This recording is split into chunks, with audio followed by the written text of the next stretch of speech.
rendre le produit responsable vis-à-vis de nos clients. C'est faire en sorte, en gros, une fois qu'on a vendu le produit, on a une pression. Il faut que le produit réponde aux attentes. En tout cas, si vous regardez ses vidéos YouTube, il s'exprime vraiment comme un gourou. Ouais, il lève les bras sur le côté et puis il regarde au ciel pour dire qu'en gros, il faut trouver les bons mots-clés pour votre site internet, quoi. T'as l'impression qu'il va invoquer un dieu indien, le mec. Moi, c'est ma mère qui avait toujours peur de se faire pirater. Dès qu'il y avait un truc, elle recevait un email un peu chelou. Elle disait: «Wesley, je me suis fait pirater». Non, non, t'inquiète, maman. Chaque lundi, Systemator vous délivre des retours d'expérience, de l'inspiration et des conseils pratiques pour aider les entrepreneurs à développer leur créativité, leur productivité et leurs revenus. Vous venez d'activer le Systemator.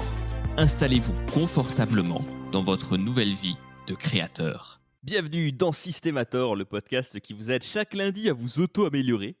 C'est Seb de 112ventes.fr et Wesley de wesleyjoachim.com. Salut Wes. Yo Seb, salut tous. Salut à tous. J'arrive pas à parler aujourd'hui. Voilà, c'est quand même mieux, c'est quand même mieux. Non mais c'est le matin, tu es rentré dans notre mère patrie, Absolument. la France. Retour à Lyon là pour un bon moment. Voilà, donc si vous le croisez dans le métro, vous pouvez lui demander un autographe. Il est un petit peu réticent des fois, mais allez, si vous forcez un peu, vous aurez peut-être un selfie. Donc voilà, n'hésitez pas. N'importe quoi.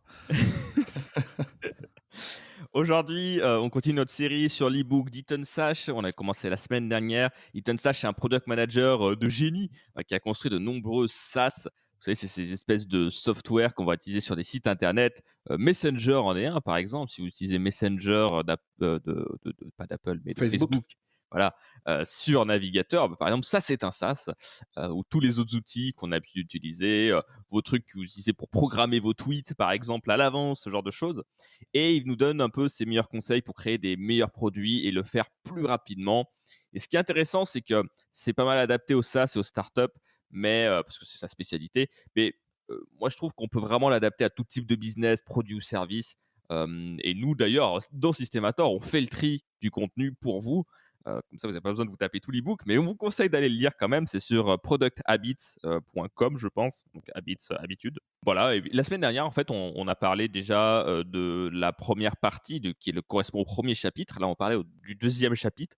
Euh, on a parlé de l'idée de travailler en arrière du client et de comment les meilleures startups vont réfléchir à leurs produits. Donc, allez l'écouter si ce n'est pas encore fait. Voilà, c'est mieux de commencer par le début. Après, il y a des gens, tu sais, qui commencent par la fin. Moi, je suis souvent comme ça, Wesley. Tu vois, j'aime bien.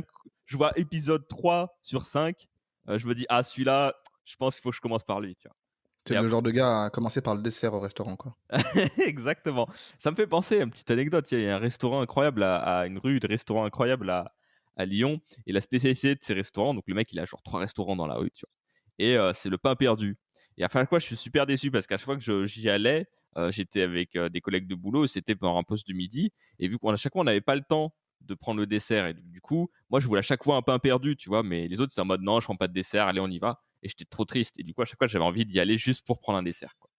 Donc, c'était ma petite anecdote incroyable. Et donc, la prochaine fois, tu commences directement par le pain perdu. Ça dépend parce que si tu vois, en société, c'est quand même assez bizarre d'arriver et de dire: «Bon, donnez-moi la carte des desserts tout de suite», tu vois? Donc, je pense que si je suis tout seul, je peux éventuellement le faire. Si je suis à 2, c'est mieux, tu vois? Il faudrait quelqu'un qui comprenne mon délire. Donc, voilà, si vous êtes sur Lyon, Mais écoute, je te propose on y aille ensemble à Lyon, voilà, on aille se goûter ce dessert. Voilà. avec plaisir, avec plaisir, le rendez-vous est pris. Avant de sortir nos agendas et de mettre, ce rendez-vous entre nous 2, nous avons une petite recommandation, une petite requête à vous faire, n'est-ce pas Wesley?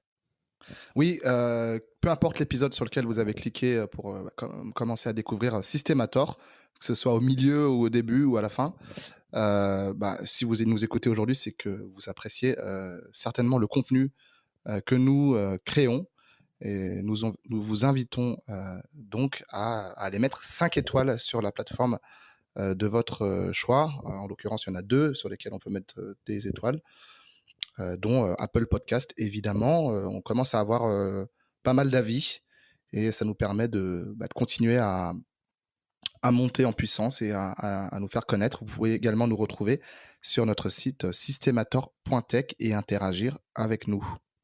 Yes, exactement. Merci Wesley. Et tu vois, par rapport à ce qu'on disait, c'est vrai que les podcasts, finalement, tu commences tout le temps vers la fin. Tu vois ce que je veux dire? Genre, tu écoutes rarement le premier épisode. L'écoute le plus récent d'abord, en général, et puis, tu cliques sur les épisodes dont les titres te parlent le plus. Exactement et donc voilà, donc finalement, tout va bien.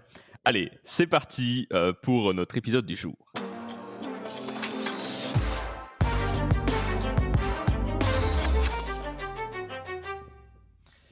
Alors aujourd'hui, on va parler de l'apprentissage et de l'amélioration continue comme seul mot d'ordre. Et on va commencer avec une petite anecdote d'un projet qui s'appelait Fruitcast, qui a été lancé du coup par Ethan Sash et Neil Patel. Neil Patel, hein, qui est, euh, comment le décrire? Un personnage incroyable. C'est un gourou du SEO, on pourrait dire, d'une certaine manière, Ouais, non? c'est ça. Enfin, en tout cas, si vous regardez ses vidéos YouTube, il s'exprime vraiment comme un gourou. Ouais, il lève les bras sur le côté et puis il regarde au ciel pour dire qu'en gros, bah, il faut trouver les bons mots-clés pour votre site internet, quoi. Tu l'impression qu'il va invoquer un dieu indien, le mec. C'est exactement ça. Vraiment, c'est incroyable. Mais c'est en gros, Neil Patel, euh, c'est un des meilleurs consultants SEO au monde, je pense. Enfin, en tout cas, en termes de réputation, parce qu'il y a sans doute des gens qui sont meilleurs que lui, hein, mais qui n'ont pas la même réputation. Et surtout, c'est un entrepreneur chevronné, quoi. Ça fait des années qu'il est dans le game, entre guillemets. Preuve en est avec ce projet Fruitcast, qui était en fait une régie pub pour podcast qui était, dont l'idée a émergé en 2005, en novembre 2005. Et donc, ils ont balancé 45 000 dollars de développement en 2 mois. Et le projet, voilà, c'était juste de proposer de la publicité sur les podcasts, donc de monétiser les podcasts.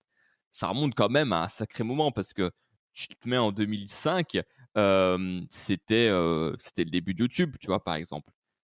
Donc voilà, les mecs étaient quand même pas mal en avance. Et si tu veux, ils avaient déjà réussi pas mal de projets, Neil et Ethan, mais ils avaient réussi pas mal de projets. Et donc du coup, ils avaient une certaine confiance en eux. Et quasiment au lancement, TechCrunch, donc un gros site d'actualité américain, a révélé une énorme faille dans le business. En fait, ils ont montré que ben, les gens étaient facturés 25 centimes par auditeur. Et donc, vous savez, dans la pub, il y a ce qu'on appelle le CPM, le coût pour 1000 écoutes, ou 1000 vues, ou 1000 clics. Et en général, c'est un coût pour lequel vous êtes payé. Par exemple, sur YouTube, si 1000 personnes voient votre pub, en gros, vous êtes payé 1 dollar, 2 dollars, quelque chose comme ça, quoi. Ça dépend évidemment de plein d'autres paramètres, mais en simplifiant à l'extrême, c'est à peu près ça. Et ben eux, leur coût pour 1000 vues était de 250 dollars. Et donc, du coup, c'était bien au-delà de ce que proposaient les stations de radio en publicité, par exemple. Parce que ce système fonctionne un peu partout. C'est-à-dire que vous allez voir une radio pour diffuser une pub. La personne va vous dire, bah, OK, ça va coûter tant, on a tant d'audience à peu près à cette heure-là. Donc, la pub va coûter tant à peu près. Et vous payez par rapport à ça. Et en fait, donc, ils étaient tellement à fond dans leur projet qu'ils ne se sont pas du tout renseignés sur les informations du marché, en fait, comment ça fonctionnait ailleurs. Et ils avaient aucune idée de ce qu'ils faisaient. Et ils ont totalement tiré à l'aveugle. Et c'est une anecdote intéressante parce que ça nous montre en fait que bah, faire des erreurs comme ça qui sont gigantesques, enfin, c'est vraiment l'epic fail, quoi, en quelque sorte, bah, ça arrive même aux meilleurs, quoi. C'est-à-dire que les gars, ils avaient déjà pas mal d'expérience et fait pas mal de choses avant. Ils étaient tellement assurés d'avoir trouvé le truc, la bonne idée. Vraiment, la monétisation du podcast, la régie podcast, c'était quelque chose pour eux. C'était incroyable, quoi. Le podcast avait le vent en poupe. Voilà. Ils se sont dit, c'est génial. Ils n'ont pas réfléchi plus loin. Ils ont lancé très vite, sans faire aucune recherche de marché. Et bah, ça s'est planté pour d'autres raisons. Mais ça s'est planté en grande partie pour ça, parce que le business model était totalement incohérent. Personne voulait payer aussi cher pour des audiences plus petites que la radio, évidemment, puisque bon, même si le podcast avait le vent en poupe, c'était quand même beaucoup, beaucoup moins d'écoute que les médias de masse. Donc voilà, et c'était une anecdote assez intéressante là-dessus. Et ça nous amène sur leur premier concept, Minimum Viable Everything. L'idée en fait que le MVP, ce qu'on appelle voilà, le Minimum Viable Product, euh, c'est plutôt que de faire quelque chose de tout de suite grand et d'y passer des heures, ça va être de le lancer rapidement et de faire quelque chose de petit. Ça, c'est un concept, je pense, Wesley, tu as déjà entendu parler pas mal de fois. Et j'en ai même parlé dans les précédents épisodes de mon podcast perso. Et puis, ouais, on en a déjà parlé aussi, nous, sur Systemator. Exactement. On avait parlé, vous savez, du prix minimum viable qui était un peu un dérivé de cette idée. Donc voilà, le MVP, c'est un concept d'entrepreneuriat qui est connu, reconnu, qu'on utilise énormément, qui vient un peu de milieu des startups et de la façon de développer des produits aujourd'hui.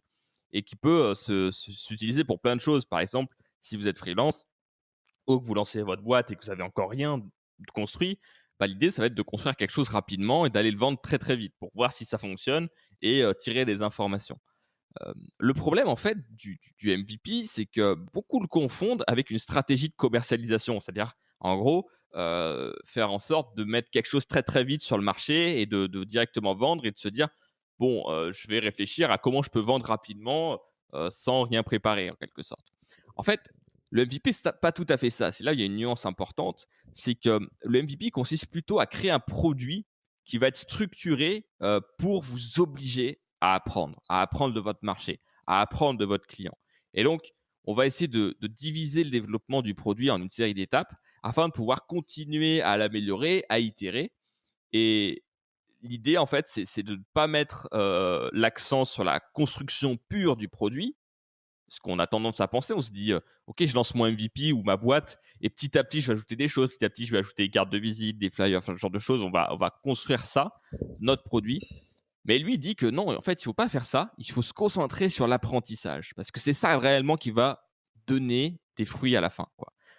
Chaque action va suivre naturellement de l'apprentissage, si vous voulez. Donc, vous allez prendre des décisions par rapport à cet apprentissage.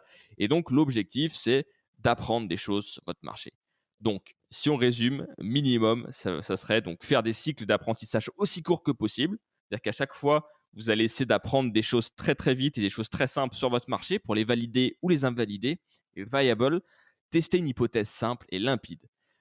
C'était Sam Altman, qui est président de Y Combinator, qui est un peu un énorme incubateur de start-up. Je pense à la Silicon Valley, enfin vraiment quelque chose de gigantesque. Nous, l'équivalent en France, ça serait un peu The Family. Je mets un égal, mais c'est pas tout à fait ça. Évidemment, ils sont beaucoup plus gros. Ce que disait cette personne, il disait que les idées complexes sont presque toujours le signe d'une pensée confuse ou d'un problème inventé. Et voilà un petit peu la première chose dont on voulait parler aujourd'hui, c'est que ouais, ce concept de MVP doit vous aider à apprendre des choses sur votre marché avant de construire de nouvelles choses.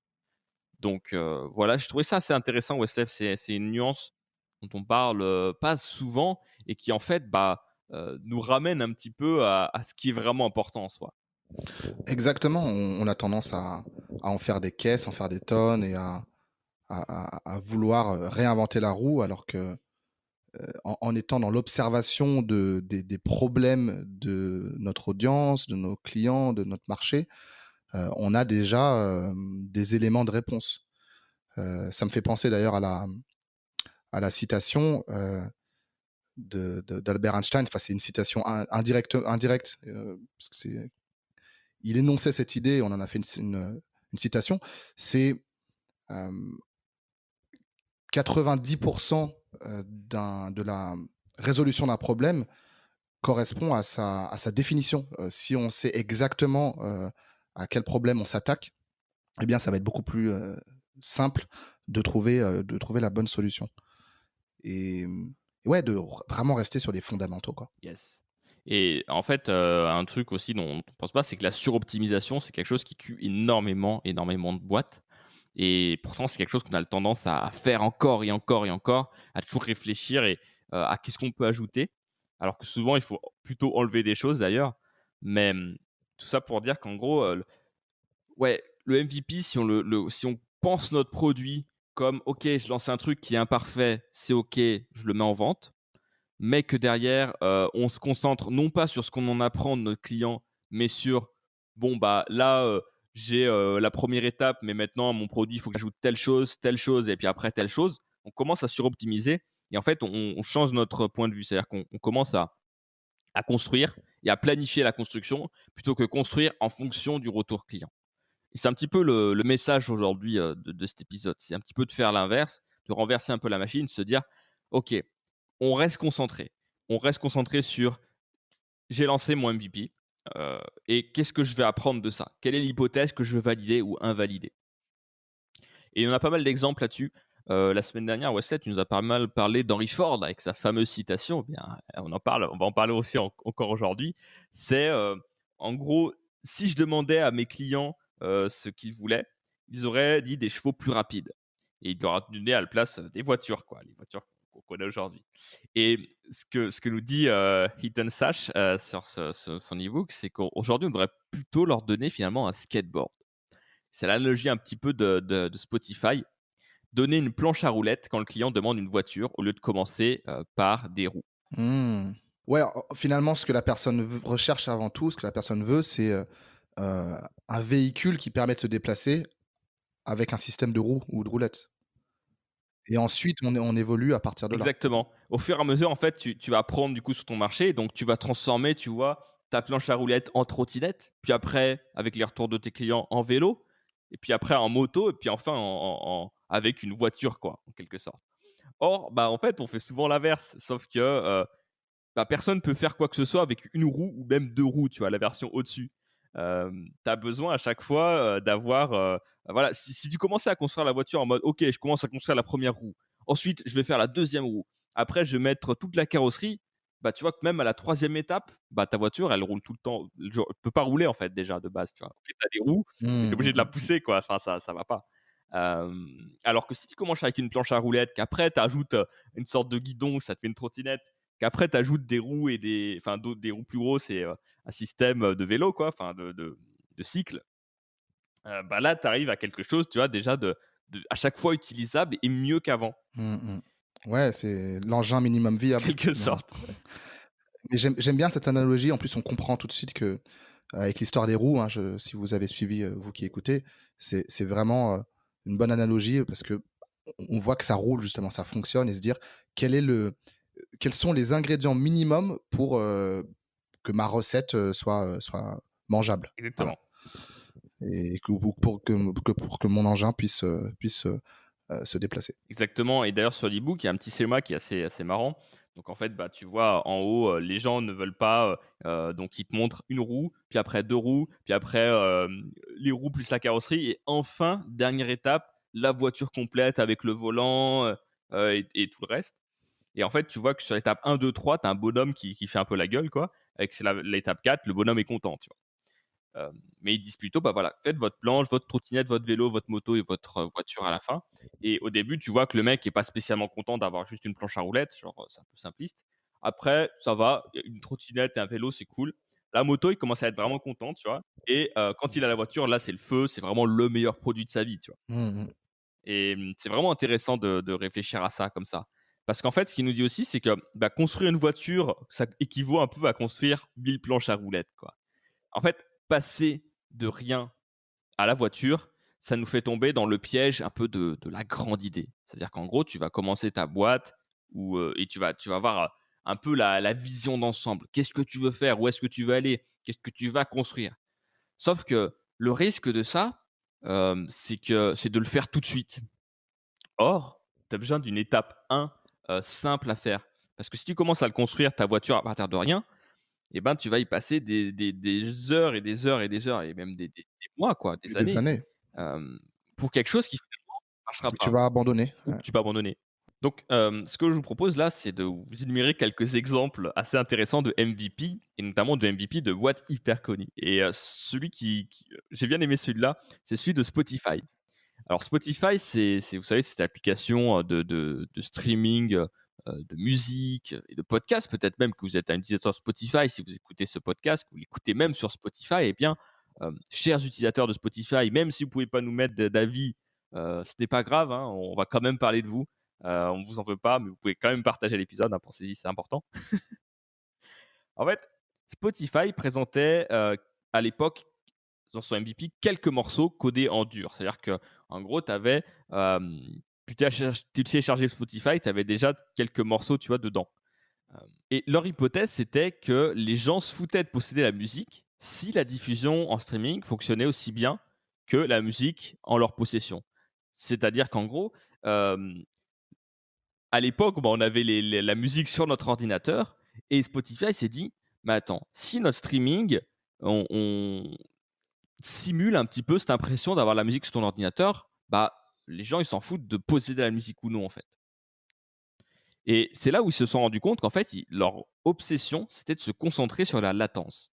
Là, à l'époque, tous les autres services de streaming de musique s'en fichaient complètement. Ils avaient pas, leur objectif aux autres plateformes, c'était d'avoir le plus de titres possible sur la plateforme pour avoir du choix, mais ils sont pas du tout concentrés sur l'idée, d'avoir, peu de latence et donc du coup, tu passais d'une musique à l'autre, tu attendais quelques instants pour avoir ta musique. Fallait le temps qu'elle charge. Si ta connexion buggait, bah, ça buguait au plein milieu. Voilà et donc Spotify a essayé de travailler à faire cette illusion comme si ta musique était directement sur ton ordinateur, téléchargée directement sur ton ordinateur. Et aujourd'hui, quand on voit, bah, où en est Spotify, on se dit que c'est gagné, quoi. Même si, c'est difficile pour eux d'être rentables. Je crois qu'il y avait cette question de rentabilité et puis même pour Deezer et Apple Music et compagnie. Mais en tout cas, on consomme, beaucoup plus de musique sous format streaming en 2019 à l'heure de l'enregistrement de ce podcast, que, sous format MP3, sur un lecteur MP3 ou ordinateur. J'ai pas les chiffres, hein, sous les yeux, mais j'imagine que enfin, je vois en tout cas dans mon entourage que tout le monde aujourd'hui utilise Spotify et je me souviens en 2013, j'étais en stage de fin d'études, 2013-2014 et j'avais un collègue qui était un pionnier, un petit peu, tu sais, les avant-gardistes qui aiment bien, tester les plateformes avant les autres et surtout, grand fan de musique et il utilisait Spotify et je me souviens que je lui disais: «Ouais, mais moi, je pense pas que je m'y mettrai un jour, ouais, ça a l'air cool, mais je pense pas que ce soit pour moi. Je me vois pas payer 15 € par mois pour ça ou 10 € par mois» et finalement, ben, ouais, en 2017, je m'y suis mis aussi, quoi et aujourd'hui, ça continue, quoi. Est-ce que tu as encore des musiques, que tu t'installes toi-même sur ton téléphone? Est-ce que tu as ça encore? Non, j'ai plus du tout ça, non. J'ai quelques musiques sur mon ordi, j'ai deux trois trucs, bah, quand je compose mes propres morceaux, on en reparlera un peu plus tard dans l'épisode de mon album, mais hem, forcément, j'exporte mon morceau en WAV ou en MP3, donc forcément, je l'ai sur mon disque dur et je les écoute un peu sur iTunes pour, imaginer à quoi ça ressemblerait, l'expérience d'écoute de mon morceau, mais mis à part ça, effectivement, je suis, 100 Spotify et YouTube. Ouais, exact et moi, c'est pareil et je pense que c'est de plus en plus le cas. Ça va, même, tu vois, moi, mon père étant, grand musicien et enfin, voilà, il a énormément tu vois, il a le bon iPod traditionnel où, tu as, je sais plus, 200 gigas ou 500 gigas dessus, enfin, vraiment un truc, tu vois, qui a pas été fait, depuis pas mal de temps. Mmh. Maintenant, tu peux le faire avec les iPhones, mais à l'époque, pour trouver Mmh. un téléphone qui avait autant de capacité, bah, fallait se lever tôt et lui, il a limite rempli, quoi et il se pose la question de Spotify, tu vois? Alors que c'est quelqu'un qui a eu des CD, toute sa vie, quoi. Enfin, genre, je me rappelle que dans notre maison familiale, on avait, une bibliothèque gigantesque, remplie de CD et notamment cette blague que j'aimais bien lui faire, c'est qu'il avait même des CD qui étaient encore sous blister. Mais genre, il en avait, je pense qu'il en Mmh. avait genre 20, tu vois, à peu près, tu vois? Donc à chaque fois, je me moquais de lui un peu là-dessus. Mais ça montre un peu l'usage parce que de Spotify, le développement de Spotify et ils ont réussi à se faire leur place sur le marché comme ça, en se disant, au final: «Qu'est-ce qui est important pour les gens, quoi?» Hem, est-ce que la possession du produit est vraiment importante? Et bon, à l'époque, fallait être un peu fou pour penser que, bah, non, non, moi, je veux absolument posséder mon truc. Tu vois, le dématérialisé, on n'en parlait jamais. Ça n'existait pas, c'était un mythe. Enfin, je pense que très, très peu de gens en parlaient et uniquement dans ces petits milieux, tu vois, du web, un peu avant-gardiste peut-être, mais hem, à l'époque, tout ce que tu faisais devait être téléchargé. Tu voulais utiliser un logiciel, tu le téléchargeais sur ton ordi. Hem, Tu voulais un morceau, un film autre, tu le téléchargeais sur ton ordi et tout le reste, était impensable. Tu vois? Enfin, les connexions n'étaient pas les mêmes, l'usage n'était pas les mêmes, le tout ce qui est «code» entre guillemets n'était pas aussi performant qu'aujourd'hui. Donc ouais et en fait Spotify, ils ont fait, cette hypothèse-là de se dire de remettre en question le statu quo de la possession quoi de son morceau et ils ont travaillé à faire cette illusion comme si, peut-être tu l'avais, mais au final, en termes ils ont vraiment réfléchi en termes d'usabilité, quoi. Et ouais, dernière petite note sur Spotify, heu, aujourd'hui, ça nous permet d'accéder à la musique du monde entier et de toutes les époques, ou quasiment. Évidemment, on n'a pas tout, tout, tout, mais il y a, une bibliothèque, immense de musique, à portée de clic. C'est un peu plus pratique que les vinyles, quoi, même si ça n'en a pas le C'est charme. ça, c'est ça. Mais ça se trouve demain tu auras une app qui s'appellera, Vinylfy, tu vois? Et qui en fait te fera le même son que le vinyle, tu vois? Qui tu sais, qui Mmh. simulera un Ouais, petit peut-être que grésillement. C'est une idée ça, on peut lancer un truc là, un MVP, avec, tu crées non mais en vrai, tu crées un tu c'est une idée comme ça si vous voulez la prendre, j'en sais rien. Heu, Peut-être avoir un vinyle, le vinyle physique, mais ce vinyle-là est connecté à une plateforme et en fait, tu as toujours le même vinyle, mais il va être connecté à Spotify, à autre chose et ça va te jouer, la musique avec le son vinyle et Ouais, cetera. ouais, grave. Bon, c'est une idée comme ça. Comme ça, du coup, tu as vraiment l'expérience d'avoir physiquement, tu vois, le 45 tours là, le truc? Le comment on appelle ça? Ouais, ouais, Pour lire les vinyles là, le truc à gros disque. gramophone? Ouais, je sais plus. Je n'ai aucune Bref, idée. C'est pas notre époque, le je crois. lecteur de vinyle. Mmh. Voilà, c'est des idées. Ouais, exactement. Donc voilà, si vous le lancez, vous nous le dites. On prendra évidemment une commission, parce que c'est quand même notre idée. Non, je rigole. Mais ça peut être rigolo. Ça peut être rigolo. Ça peut être un truc bien hipster. Et justement, de le tester sur Kickstarter ou tu vois, un truc de financement participatif. C'est un bon truc pour lancer des produits physiques, par exemple. Euh, Ouais, ouais. voilà. De juste donner un petit prototype, montrer que c'est là et c'est cool. On va passer à d'autres exemples. Le MVP d'Apple. Et ça, je ne savais pas. Mais en fait, Apple 1, c'était quasiment juste une carte mère à l'époque. Et tu n'avais pas vraiment le clavier ni boîtier, en fait. Et tu devais tout assembler manuellement. Et ça, je n'étais pas au courant parce que souvent, l'Apple 1, on voit cette espèce de boîte en bois, tu sais, avec un clavier qui dépasse et tout. Mais en fait, non, non, euh, tu peux un peu te démerder. Et c'était essentiellement, voilà, bah, une carte mère et c'est tout, quoi, tu vois. Donc, et en fait, ça, c'est né dans la tête de Steve Wozniak, donc l'associé d'Apple, qui est le cofondateur d'Apple, qui, lui, il adorait jouer avec la technologie et puis, bah, peaufiner au fil du temps la machine, explorer un petit peu ça. Et donc, sur base de ça, il s'est dit, bah, ouais, de toute façon, on va vendre l'ordinateur, on va le vendre à des gens qui connaissent ce milieu-là. Donc, en fait, il s'est même pas posé la question. Il s'est dit, ça fonctionne comme ça. C'est Steve Jobs, après, qui a eu la vision un petit peu de démocratiser l'ordinateur. Mais à l'époque, c'était impensable, quoi. Tu connaissais le truc ou pas, en fait, ou t'en faisais pas partie. Autre exemple, bah, c'est Dropbox, dont on parle beaucoup. On en a parlé, je crois, la dernière fois, parce que Dropbox, c'est vraiment un exemple de success story. En fait, à l'époque, personne savait que la synchronisation des fichiers dans le cloud, c'était bah, nécessaire dans la vie de tous les jours. Ça n'existait pas, il y avait beaucoup de réticences, bah, comme tout ce qui en fait, tout ce qui est lié à internet, il y avait beaucoup de réticences, en fait. Ouais, c'est genre, tu sais, quand tu devais mettre ta carte bleue sur un site, tu avais toujours un peu la goutte en mode: «Est-ce que je veux me faire pirater ma carte?» tu vois? Même si c'était sécurisé et tout, tu avais toujours un peu cette peur-là et encore, il y a moins de 10 ans, c'était encore pas mal le cas, hein, mine de rien. Mmh mh. Moi, c'est ma mère qui avait toujours peur de se faire pirater. Dès qu'il y avait un truc, elle recevait un email un peu chelou, elle disait: «Ouais, Steve, je me suis fait pirater». «Non, non, t'inquiète maman». Mais une fois, ouais, elle s'est fait débiter de l'argent, de sa carte bancaire. Alors, je pense pas que ce soit lié à un achat en ligne, mais bon, c'est des Mmh. on n'est pas à Ouais, c'est l'abri, ça et quoi. puis, en fait, quand tu connais pas bien, tu as vite tendance à avoir peur et en plus de ça, tu sais, tu as tous les médias qui inventent des choses. Moi, un truc en ce moment, enfin, le truc que j'ai beaucoup entendu parler et alors je pense que je me trompe, mais en même temps, j'ai jamais vraiment vu de choses qui me prouvaient que c'était le cas. C'est, tu sais, le truc en sans contact, là. Le fait que, tu as un mec qui va passer avec un sac, il y a une machine dedans, et qui va débiter l'argent de ta carte, tu vois, tout seul. Mmh mh. Bah, je sais pas si tu crois toi Wesley, mais bon, c'est une légende urbaine je trouve qui a pas mal circulé. C'est peut-être vrai à une époque, mais enfin, tu vois, quand tu payes avec ta en sans contact, si tu poses pas littéralement la carte sur le terminal, même si tu es un petit peu plus haut, ça marche pas quoi, tu vois? Non, faut quand même non, si, si, tu peux la elle peut être à elle peut elle peut ne pas toucher la surface parce que sans Oui, contact, j'ai oui, testé, hein. il faut que ça Mais soit ouais, hyper près. faut qu'elle soit quand même à quelques Bah, centimètres, ouais. voilà. Ouais. Faut vraiment que le mec, il vienne: «Bonjour, est-ce que je peux vous emprunter votre carte?» il y en a pas pour longtemps. C'est ça. Ou alors que tu ta carte, tu vois, dans ton sac à dos, dans la dernière poche arrière, tu vois, genre vraiment, sur un sac très, très Mmh. fin et que le mec il pose Et qui est marqué, «Carte à c'est prendre». ça, servez-vous, argent gratuit et que le mec, il est avec son TPE, tu vois, qu'il le pose sur ton sac à dos, tu vois? Enfin, en fait, moi, Mmh. tu vois, on m'a beaucoup parlé de ça. Alors, c'est sans doute arrivé, évidemment, tu vois?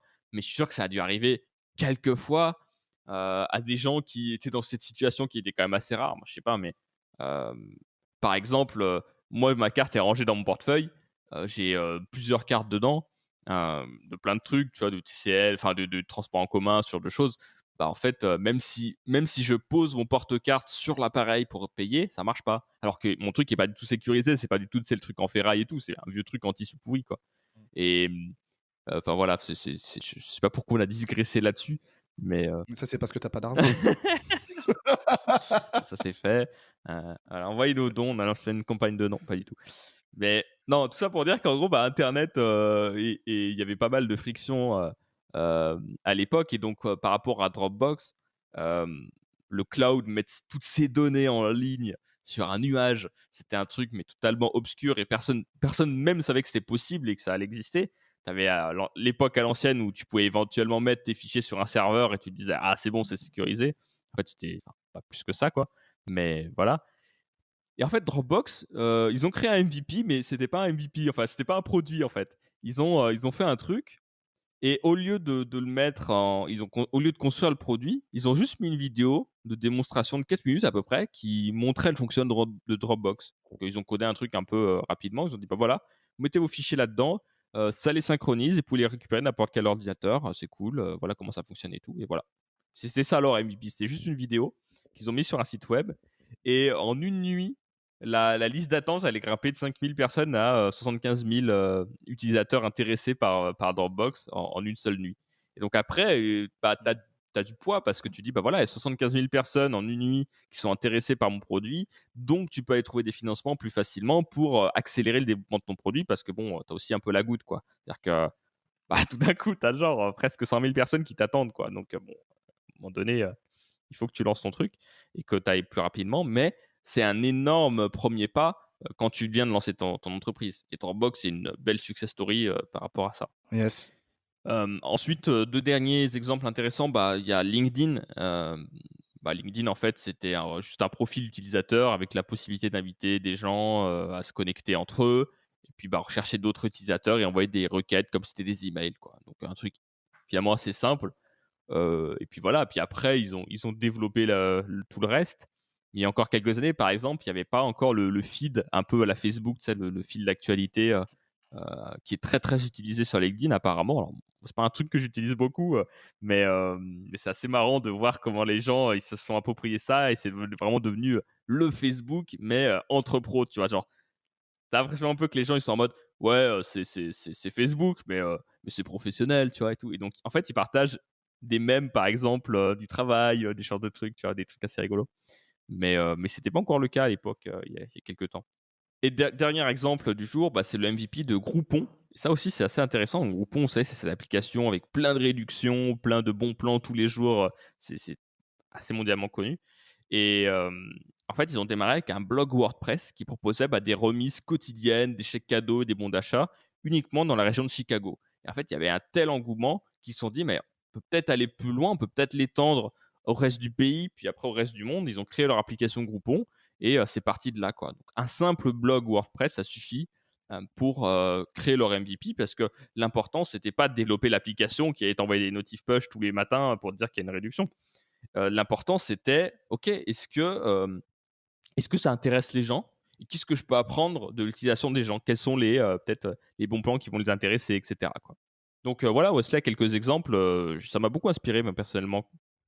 Exactement. Ça me fait penser à une phrase en anglais, think big, start small. On peut voir grand, c'est très bien, mais c'est fondamental de commencer petit, avec des petits pas et quelque chose qui est, voilà, MVP, hein, lean, qui est très simple d'utilisation, un concept simple et qui marche, quoi. Et finalement, ça marche toujours dans cette direction et pas l'inverse.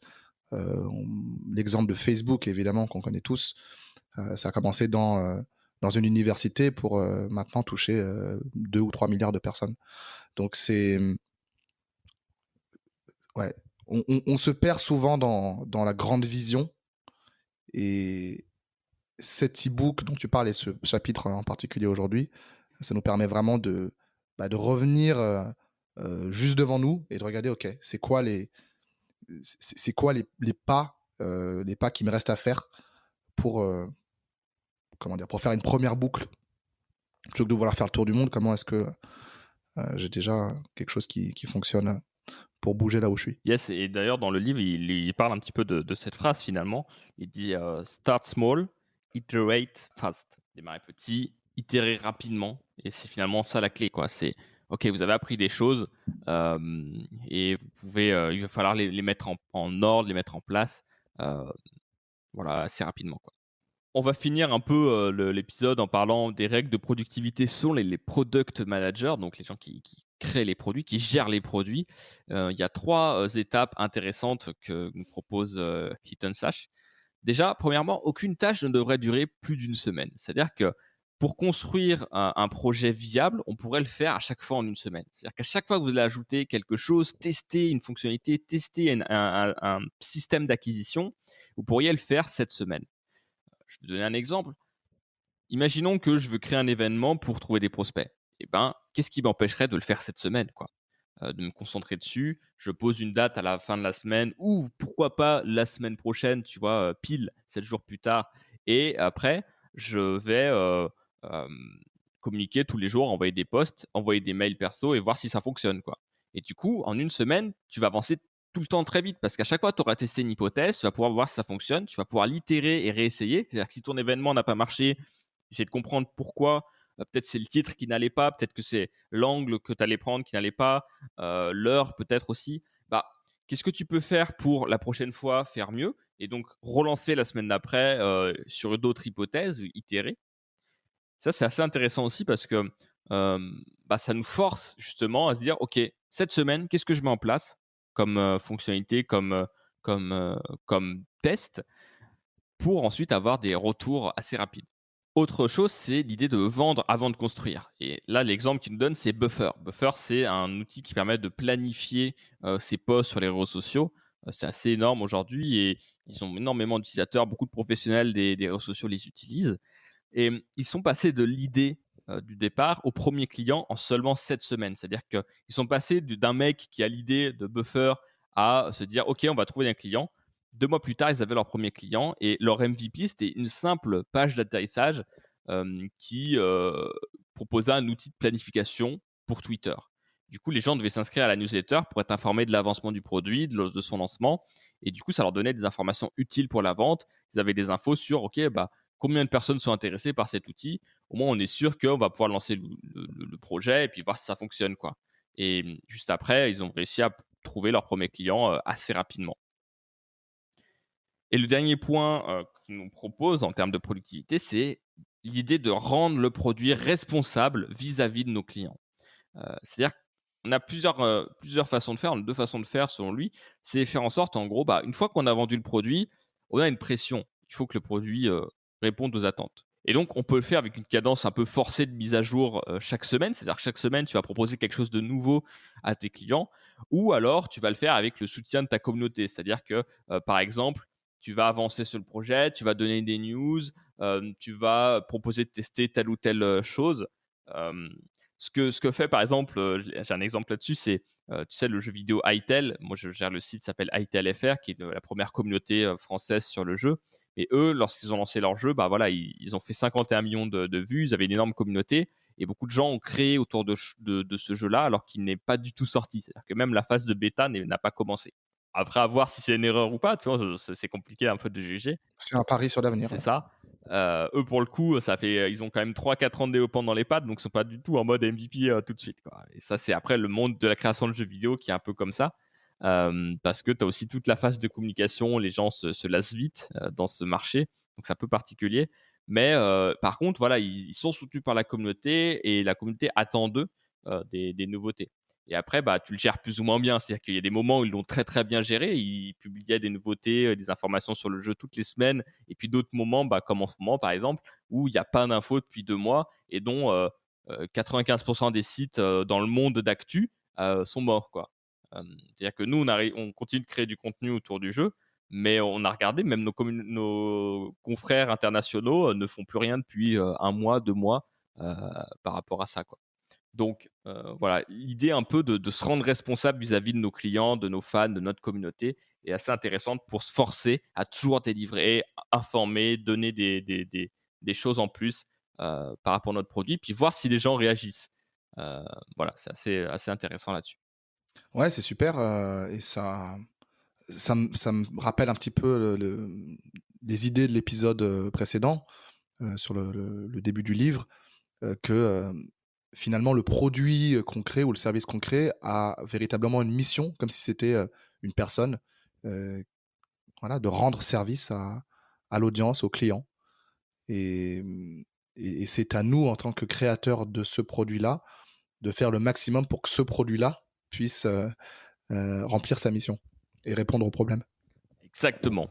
Et pour rentrer dans le vif de l'action, mon cher Wesley, c'est le moment du activator.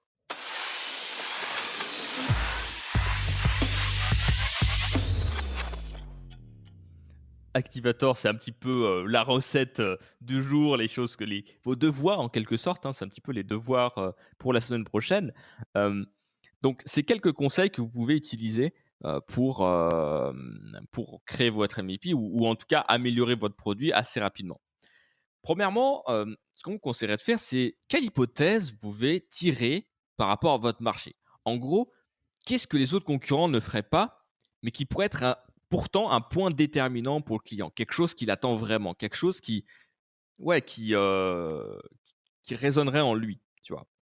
Par exemple, j'ai coaché une directrice artistique photographe il y a enfin plus d'un an maintenant, mais en gros, elle avait du mal un peu à se différencier par rapport à son marché parce que c'est un milieu qui est assez concurrentiel, quoi. Et le pire, je pense que ça c'était vraiment le pire, c'est que des fois, des clients l'appelaient pour de la photo et faisaient appel à quelqu'un d'autre pour le graphisme ou inversement. Ils faisaient appel à elle pour le graphisme, mais pas pour la photo. Et pour une raison simple, c'est qu'en fait, ils ne savaient pas qu'elle faisait aussi ces prestations-là. Et le truc, c'est que tu sais, on a un peu la tendance à se dire, ouais, si tu fais plusieurs choses, c'est que t'es pas bon, tu vois. C'est un peu la vision d'esprit qu'on peut avoir assez étroite, alors qu'en fait, bah, elle se déboule très très bien dans les deux domaines. Elle a vraiment un sens graphique qui est bon, etc. Tu vois. Et donc, par rapport à ça, on a réfléchi ensemble à comment est-ce qu'on peut faire pour trouver des dénominateurs communs entre la clientèle qu'elle a et qu'est-ce qu'on peut en apprendre de ça. C'est un travail qui n'est pas simple à faire parce qu'il faut vraiment se poser, il faut réfléchir psychologiquement à pourquoi les clients sont devenus tes clients, en quelque sorte, quels étaient leurs besoins et quels sont aussi les points de friction, les points qui sont compliqués pour quelqu'un qui n'est pas dans ton domaine, pour qu'un client pour qu'il puisse tirer pleinement parti de ce que tu fais. Et un point qui est revenu, c'est cette idée un petit peu de monter en gamme, si tu veux. L'idée un peu, en gros, que tu as plusieurs de ses clients qui l'ont appelé pour ce sujet-là. Tu as un client qui l'a appelé parce qu'il voulait monter les prix de son restaurant, parce qu'il était tout le temps blindé, il y avait trop de gens à chaque fois. Et un autre client qui l'a appelé parce qu'il lançait une marque d'huile d'olive haut de gamme. Et donc, du coup, il y avait ce besoin d'avoir une image, une marque entre guillemets assez forte, assez rayonnante, tu vois, vraiment quelque chose qui soit pro, qui soit beau. Elle m'a aussi raconté une autre histoire d'une association qui a changé du jour au lendemain son logo. C'est une association assez historique, tu vois, il y avait beaucoup de membres. C'était vraiment. Les gens étaient très attachés à cette association. Et puis, ils ont fait appel à un graphiste, il a changé le logo. Et là, il y a une levée de bouclier gigantesque, ce qui fait qu'ils ont dû faire machine arrière et donc remettre l'ancien logo. Et donc, les mecs, ils ont quand même payé le graphiste pour rien, quoi, tu vois. C'était assez chaud. Et ils ont dû mettre l'ancien logo. Et c'est là où où on a tilté. Et j'ai tilté, je me suis dit, mais en fait, ça veut dire que les gens ont un besoin d'aide supplémentaire sur ce sujet-là. Parce que avoir un beau graphisme, ça veut pas dire que tu as une image haut de gamme, tu vois. Ça va t'aider, mais c'est pas ça qui va faire que ta marque, elle va être mieux que les autres, en fait, tu vois. C'est ce que tu vas faire de ta marque, en soi. D'ailleurs, le logo n'est pas la marque. Le logo, c'est une représentation de la marque, mais marque, c'est beaucoup plus profond et intangible qu'un logo. Exactement. Et donc, on va avoir tendance à penser par simplicité, parce qu'on connaît pas, on connaît pas bien le sujet au début. Quand on n'est pas formé à ce que c'est qu'une marque, on fait cette erreur, quoi. On résume ça au logo, au design, etc. Alors qu'en fait, comment dire, c'est la forme, c'est le fond qui ressort, comme dirait Victor Hugo, tu vois. Je me sens un peu un télo là, tu vois, de citer Victor Hugo, mais c'était classe, tu vois. Ouais. Ah là, s'il écoutait Systémateur, ouais, je sais pas, peut-être qu'il aurait envie de sortir de sa tombe, je sais pas. On pourrait peut-être l'interviewer un jour. Arrêtez ça, les gars. Arrêtez tout. Mais du coup, ce qu'on a dit pour finir l'histoire, c'est qu'en fait, il y a un besoin d'accompagnement en montée en gamme. Et donc, du coup, super, une opportunité de marché intéressante. Et donc, tu vas plus être graphiste directrice artistique, tu vas pouvoir être consultante en montée en gamme, en quelque sorte, tu vois. Et donc, du coup, tu es ultra spécialisé, tu sors de ton marché gigantesque où tu es qu'un poisson dans l'océan et tu as une spécialité qui est rare, tu vois. C'est que non seulement tu as toutes les compétences techniques pour réussir à créer quelque chose d'unique, et en même temps, tu as cette expertise d'accompagnement, d'aide et de leur faire réfléchir à les valeurs de leur marque, qu'est-ce qu'ils veulent porter, comment ils vont gérer leurs clients, toutes ces choses-là qui va faire que, à la fin, la personne va pouvoir monter ses prix et devenir, améliorer la marque qu'il a quoi et l'image que les gens vont en avoir. Donc, vous voyez, c'est ça que je veux dire par qu'est-ce que les concurrents ne font pas et qui pourtant est un point déterminant. Si on fait appel à quelqu'un pour designer le logo de notre marque, on dépense des sous dedans, tu vois. Donc, il faut qu'on ait un retour aussi Mmh. sur investissement. Comment tu mesures le retour sur investissement d'un graphisme? C'est assez compliqué et c'est vraiment la grosse question qui fait que tu as toujours du mal à choisir entre l'un et l'autre. Alors que là, tu as une expertise supplémentaire qui te permet d'aller sur ce terrain-là, tu vois et que finalement tu as déjà parce que tu Ouais. as déjà eu des cours sur le sujet, sur la marque, et cetera, tu vois? Ouais, faut qu'il y ait un petit billet qui tombe à un moment donné, quoi. Ah, exactement. Ouais, en tout cas, ça aide, on va dire.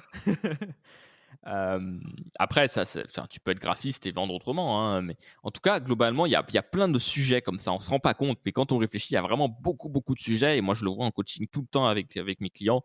Il y a plein de sujets qui sont déterminants et sur lesquels tu peux appuyer pour vendre et vendre beaucoup plus facilement, quoi. C'est assez intéressant. Non, mais super exemple, ouais.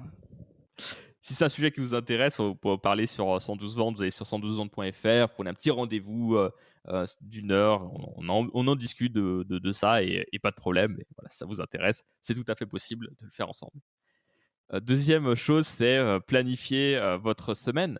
L'objectif, c'est de pouvoir construire votre projet viable en une semaine, 7 semaines. Qu'est-ce que vous pouvez construire qui soit minimum viable?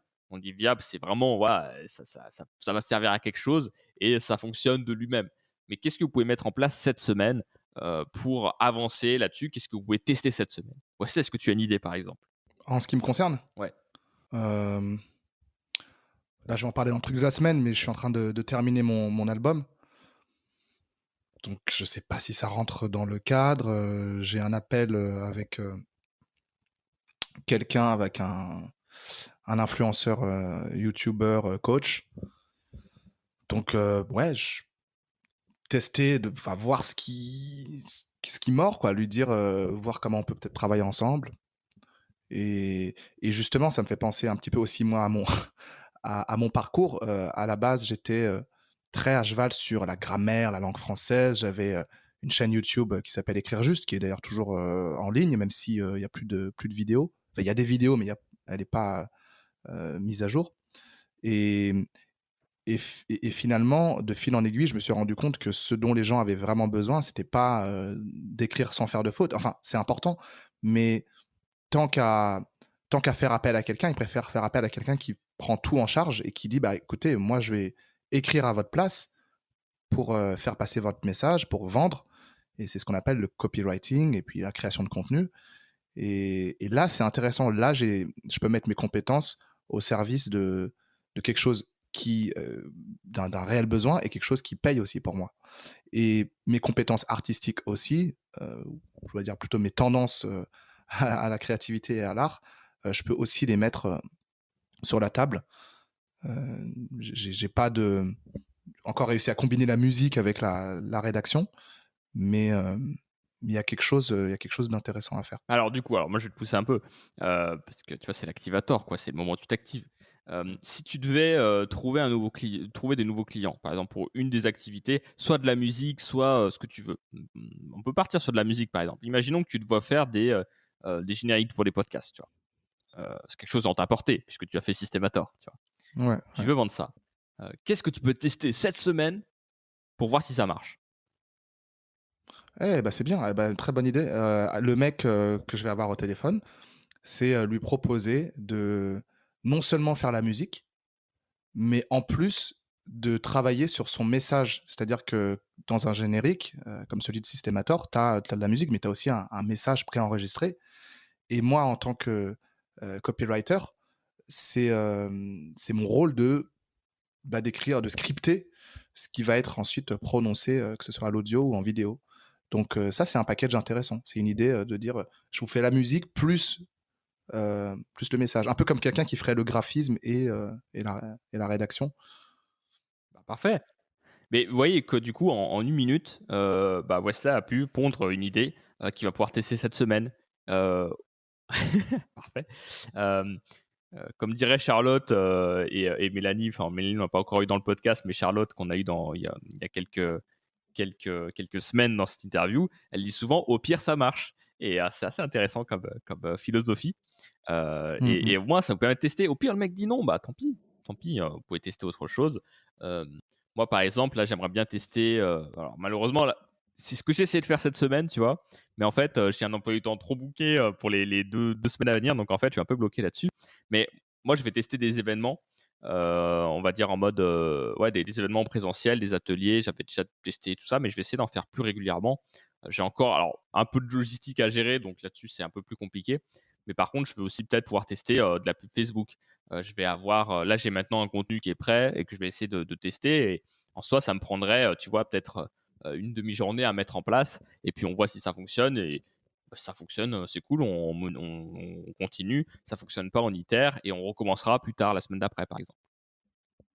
Autre chose que vous pouvez faire, c'est, tester une hypothèse. Vous pouvez avoir une hypothèse, du coup, sur votre marché et vous dire: «Est-ce que cette hypothèse peut vendre? Est-ce que, ça peut être un argument ou est-ce que ça peut mieux fonctionner avec des clients?» Donc, vous pouvez exposer le produit, communiquer autour de lui, parler de ce produit-là. Tous les moyens sont bons, LinkedIn, Facebook, un peu de pub, envoyer des messages, des mails et cetera. Hem Et vous pouvez voir, du coup, si derrière, ce que vous avez mis en place, ça va susciter un engouement ou pas. Moi, j'ai un très bon exemple d'activateur entre guillemets cette semaine. J'ai construit une offre en plein, en plein meeting client, quoi. Je sais pas si je devrais le dire, ici, mais en gros, je fais pas mal moi d'appels de vente, pour le du coaching. Donc, en gros, pendant 1 heure, je vais conseiller gratuitement les clients et puis, si, ils sont chauds, on va plus loin ensemble, tu vois? Et en fait, j'ai eu beaucoup de meetings là cette semaine et je me suis rendu compte que, il y a des gens, ils sont pas prêts à prendre le programme de coaching complet parce qu'il est quand même assez conséquent. Il dure, 12 séances, donc c'est quand même assez lourd. Et derrière, tu as un peu ce truc, enfin voilà, en gros, c'est assez conséquent et tout le monde en a pas besoin surtout. Tu as des gens qui vont avoir des petits besoins ponctuels et qui ont pas forcément besoin d'un programme aussi gros, qui seraient pas prêts à l'acheter. Ce programme, il coûte 1 400 €, tu vois? Donc c'est quand même un investissement. Et Mmh mh. j'ai eu plusieurs fois la question: «Il y a pas quelque chose de plus petit?» Et au début, je répondais: «Non». Et puis, à un moment, je discutais avec une cliente et enfin une cliente, un prospect et elle m'explique un peu son sujet, sa problématique et elle me dit: «Bah, qu'est-ce que vous pouvez me proposer?» Enfin, qu'est-ce que enfin, elle m'explique ça non, je recommence. À un moment, j'ai un prospect, elle m'explique un peu sa problématique et en gros, elle avait du mal à trouver son 1er client. Donc quelqu'un qui a du mal à trouver son premier client, tu vas pas lui proposer un programme, de 3 mois, optimisé pour améliorer son site et tout. Enfin, ça n'a pas beaucoup de sens, quoi. Il faut l'aider à faire le premier pas. Et du coup, je me suis dit: «Mais go faire une offre super simple. Tu fais 2 heures de coaching, tu le vends 300 € et tu vois si ça marche» et tu lui dis: «Bah, ce que je fais, c'est que, je te propose de faire ces 2 heures de coaching ensemble, ça coûtera 300 € et si ça marche pas, je t'offre 2 heures de plus et l'objectif, c'est de trouver ton premier client». Tu vois? Et c'est hyper cash, hyper direct et j'ai testé mon offre, immédiatement au moment où je l'ai pensé, tu vois? Au moment où je parlais avec elle, j'ai pensé à ça et je lui ai proposé ça avec la meilleure assurance du monde en mode comme si, tu vois, l'offre existait déjà, tu vois? Et franchement, il y avait eu un intérêt. Alors j'ai pas encore signé donc on va voir, mais c'est une offre que je propose de plus en plus aussi et je sens que ça mord un peu, tu vois? Donc maintenant, il faut y aller à fond et c'est assez intéressant, tu vois, heu, à tester comme hypothèse, quoi. Des gens ont des besoins plus petits et donc tu peux leur proposer, quelque chose, adapté à ça, quoi. Ouais, génial bro. Vraiment super, Bah, super idée. c'était assez fun. Bah, voilà, un petit peu, ce qu'on avait à vous dire aujourd'hui. On vous rappelle, que si vous aimez Systemator, parlez-en autour de vous, hein. Si vous êtes prescripteur de notre podcast, vous nous aidez énormément, encore plus que si vous allez mettre des avis, mais vous pouvez quand même le faire, mettre des avis sur Apple Podcasts notamment, mettre un commentaire. On vous rappelle aussi que, bah, du coup, Systemator, c'est tous les lundis matins à 6 heures du mat. Également diffusé en direct sur YouTube, sur ma chaîne YouTube, Sébastien Bauer 112 ventes. Et c'est diffusé en direct le midi. Donc, si vous ne savez pas quoi faire le midi, vous savez qu'il y aura Systemator. Voilà, et puis on va passer au truc de la semaine.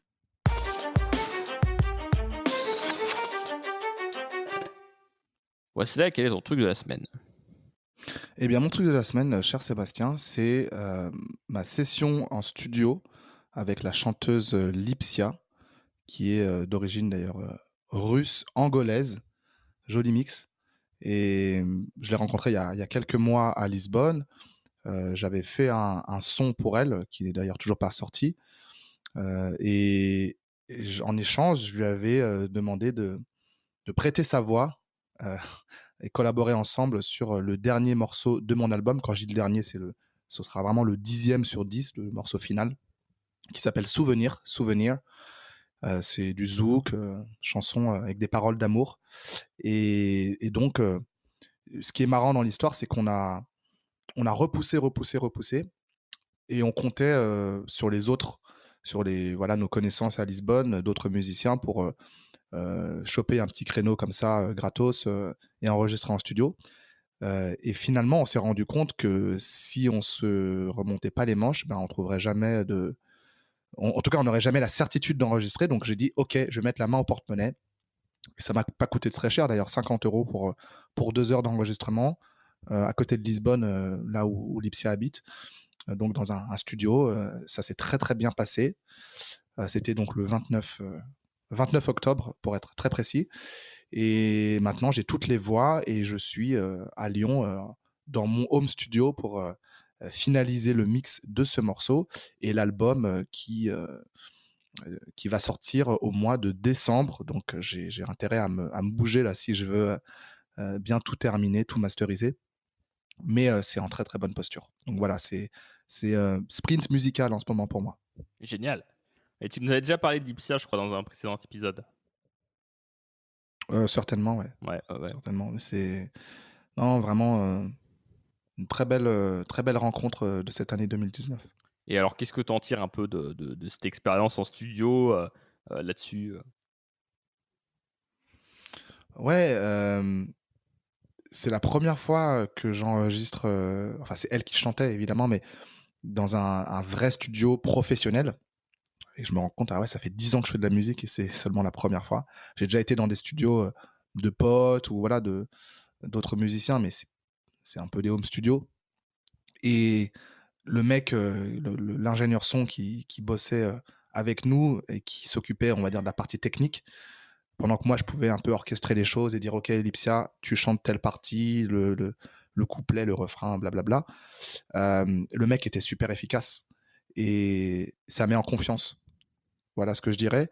Et c'est un environnement qui est exigeant aussi. C'est l'importance de préparer les choses. On avait bien préparé avec Lipsia. On s'était vu la semaine d'avant pour répéter. On avait déjà enregistré avec le même micro là, que je tiens entre les mains pour enregistrer ce podcast, un petit peu pour avoir une idée.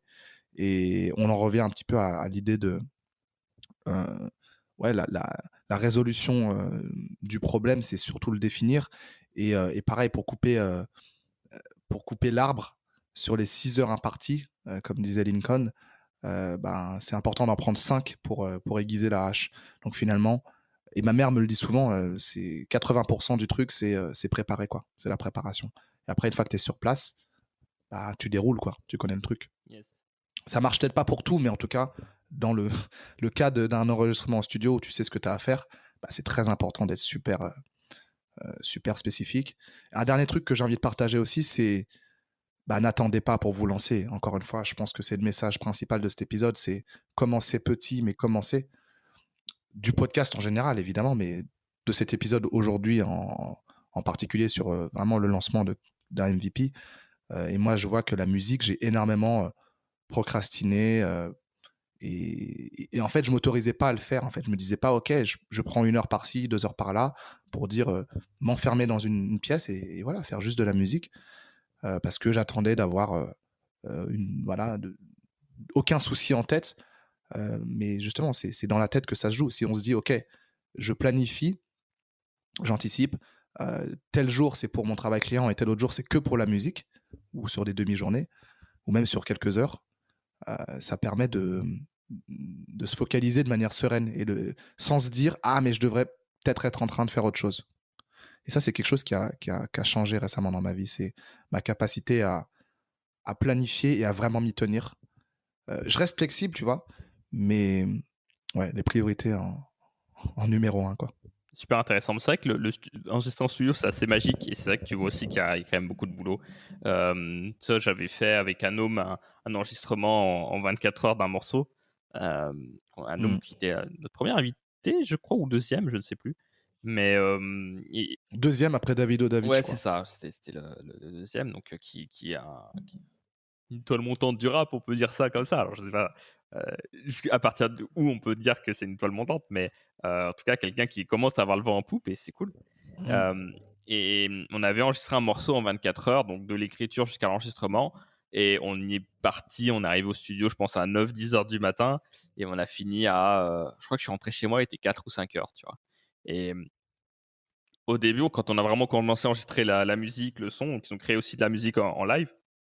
Quand on a commencé vraiment à enregistrer ouais, le son, les paroles, je crois qu'il était 19 heures, quoi. On a fini à 4 heures du mat, Mmh. tu vois.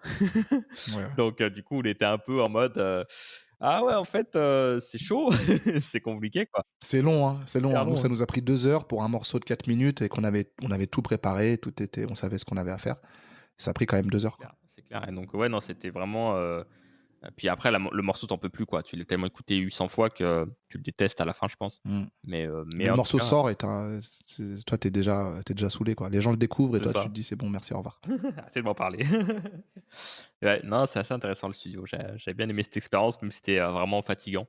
Parce que ouais, t'es quand même enfermé dans une espèce de truc hyper sombre où tu vois rien, quoi. Tu vois, t'as juste deux, trois lumières et il faut Mmh que tu mh. te concentres sur le travail, quoi.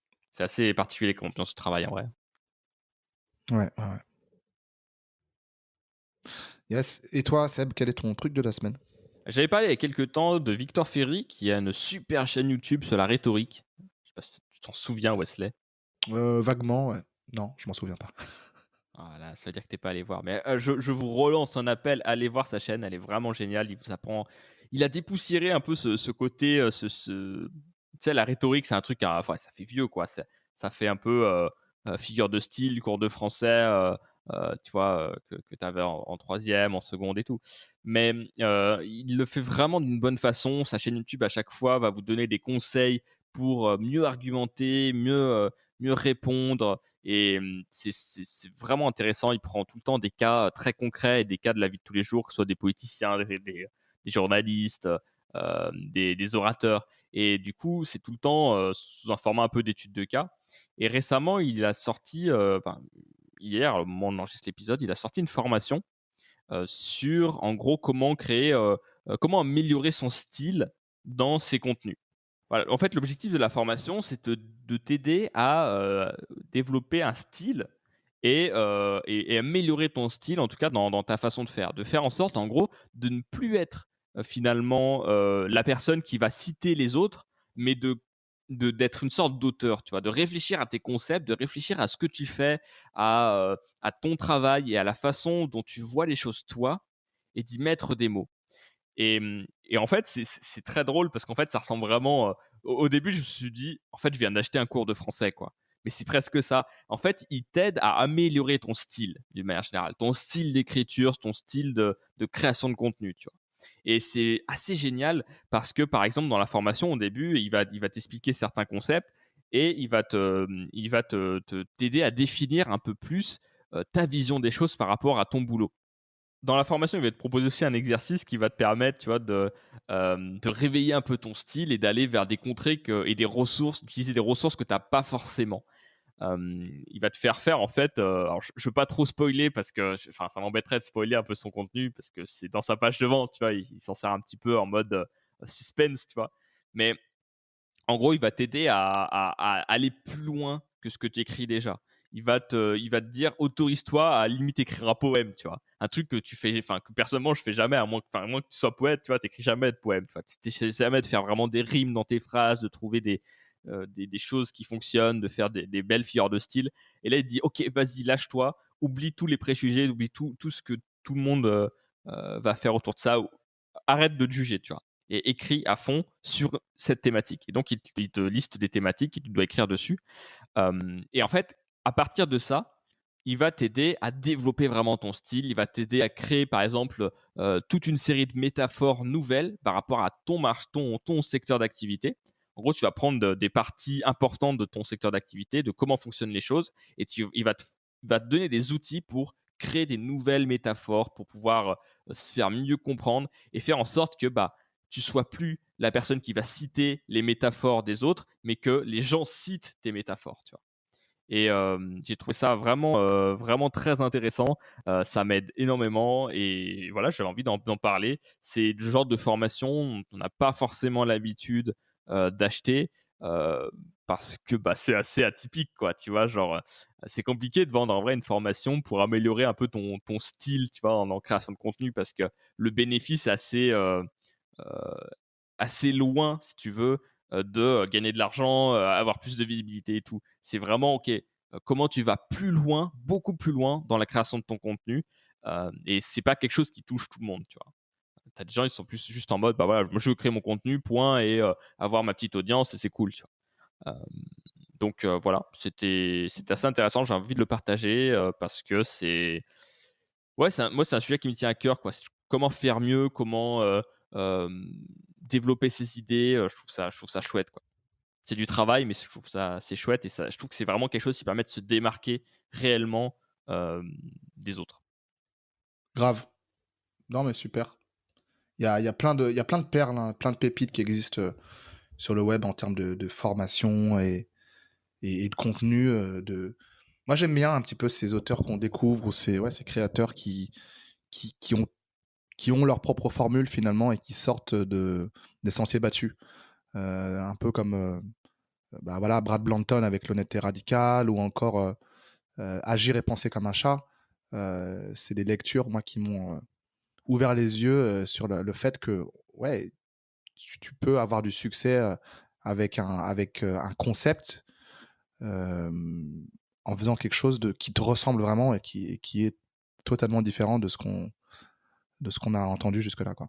C'est Même clair si c'est des concepts qui restent simples, hein, je veux dire, voilà, mais et tu vois, tu cites Brad Blanton, c'est un exemple énorme de ça, en fait, parce que il a développé son style et il y a rien de conventionnel dans ce qu'il fait dans le monde des psys, quoi. C'est même enfin, à mon avis, ce type est énormément critiqué par le milieu psychologue parce que le milieu psychologue, c'est tu vois, on t'enseigne des choses, il faut faire comme ça, quoi, tu vois? C'est à chaque fois, mmh, tu as un peu des doctrines, quoi et que tu vas suivre, en fait, en fonction de la façon dont tu es formé et si tu sors du cadre, bah, comment dire? Je pense tu bafoues un peu la profession en quelque sorte. Tu la profanes un peu, tu vois ce que je veux dire? ouais, ouais, ouais. Et du coup, tu vois, c'est institutionnalisé et faire ce qu'il a fait, je trouve en fait, plus j'y réfléchis, plus je me dis: «Ouais, OK, c'est un style particulier, on adhère ou on n'adhère pas à l'honnêteté radicale, on y met des nuances ou pas, mais le gars, enfin, on l'apprécie ou pas parce que le type est quand même vachement particulier, mais le gars, il est quand même allé au bout des choses, quoi, tu vois? Il a quand même tenté un truc. Je sais pas si j'aurais tenté, quoi, tu vois, personnellement de faire ça parce que, enfin, c'est difficile en vrai de sortir du lot. Tu sais, on est très nombreux à se dire: «Ouais, j'ai, un parcours un peu atypique» ou j'ai jamais réussi à rentrer dans des cases». Beaucoup, on est nombreux à dire ça, mais en fait, on est tellement nombreux à dire ça que finalement, ça vient presque une commodité aujourd'hui, tu vois? C'est que les gens se rendent compte qu'en fait, en fait, on est tous différents, quoi. Surprise, tu vois?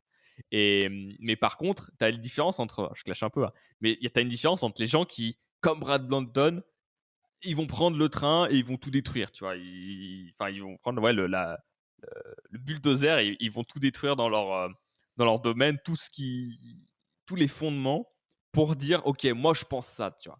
Et voilà ce que je fais et si vous êtes pas content, c'est pareil, tu vois? Un Et ça, faut disrupteur de quand la même, différence, le gars, quoi. ouais, c'est ça, tu vois? Et ouais, j'ai une fascination pour les gens qui arrivent à faire ça parce que c'est pas facile. Tu as beaucoup de questions en mode, quelle va être mon image? Comment je vais faire les choses? Alors qu'en fait, c'est souvent les gens qui ont le plus de succès, quoi. Grave. Voilà, sur ça, donc si ça vous intéresse, Victor Ferry, je vous mettrai le lien de sa chaîne. Allez voir vraiment ce qu'il fait et il a aussi des articles secrets, des articles qui sont disponibles que pendant quelques heures et qu'il envoie uniquement en newsletter. Donc vraiment, allez voir ça, c'est cool. Le mec, c'est vraiment une tête, quoi. Il connaît très très bien son sujet sur le bout des doigts. Je crois qu'il a un doctorat dans le milieu un peu de la rhétorique. Alors, je ne saurais pas vous dire quoi exactement, mais voilà, il connaît son sujet extrêmement bien. Et voilà, il remet un peu aussi en question les statu quo. Par exemple, tu vois, pour donner un exemple, juste pour rebondir là-dessus, il a fait une vidéo où il démonte complètement le non-verbal. En gros, il dit que le non-verbal, c'est une connerie, que ça marche pas, et que ce qui compte, c'est ce que disent les gens. Et ben, à chaque fois que j'en parle à des gens, tu sais, il y a un pas de côté, un pas en arrière qui est fait. Oh mon Dieu, mais qu'est-ce qu'il raconte, tu vois? Mais parce que personne te tient un discours comme ça, tu vois. Et Mhm. c'est clivant, en fait. Mais quand tu écoutes son argumentaire de vente, tu dis ah, je trouve que ça se tient effectivement, c'est intéressant, tu vois. Donc voilà, c'est ce genre de personnage un peu, je trouve, qu'on pourrait peut-être inviter un jour, ça serait cool, mais qui me fait penser à Brad Blanton, quoi, qui prend le bulldozer et défend ses convictions et défend ce qu'il pense, quoi. Ouais, ouais. On a besoin de gens comme ça. Yes. Voilà, on est à la fin de notre épisode de Systemator. S'il vous a plu, mettez-nous un petit commentaire, parlez-en autour de vous, parlez de Systemator aux gens qui vous entourent, à vos proches. À votre chien, à votre chat. C'est ça, moi j'en parle tous les jours à Alia, mon chaton qui vient d'avoir 1 an. Donc c'est plus vraiment un chaton, mais voilà. Petite Petite bougie. bougie là, Ouais. mec, on lui a offert des petits cadeaux. Elle les a eu à Halloween, en Exactement, fait. elle est du 31 octobre. Enfin, Ah, c'est magnifique. Magnifique. en vrai, on sait pas trop, tu vois, mais on nous a dit en gros que c'était à peu près ça. Donc on s'est dit, bon, ok, c'est le 31 octobre. En plus, elle est rousse, donc elle a un côté citrouille, tu vois, donc c'est parfait. Et du coup, on lui a offert des cadeaux et c'est trop bien. Elle a joué 2 minutes avec et c'était cool, tu vois. La base. Ouais. Allez voir notre épisode, écoutez notre épisode sur Vivre et penser comme un chat, vous en saurez un peu plus. Super. Merci Wesley. Et puis, n'hésitez pas, systemator.tech, et vous avez notre Slack. Vous pouvez rejoindre la communauté Systemator. Et on vous dit à la semaine prochaine, 6h du matin, sur votre Spotify, Apple Podcast et toute autre plateforme hipster que vous pourriez utiliser, qui utilise le podcast. Et puis, sinon, sur YouTube, Sébastien Boer, 112 ventes. Vous avez l'émission qui est diffusée en direct chaque lundi à midi. À très bientôt. Ciao, ciao.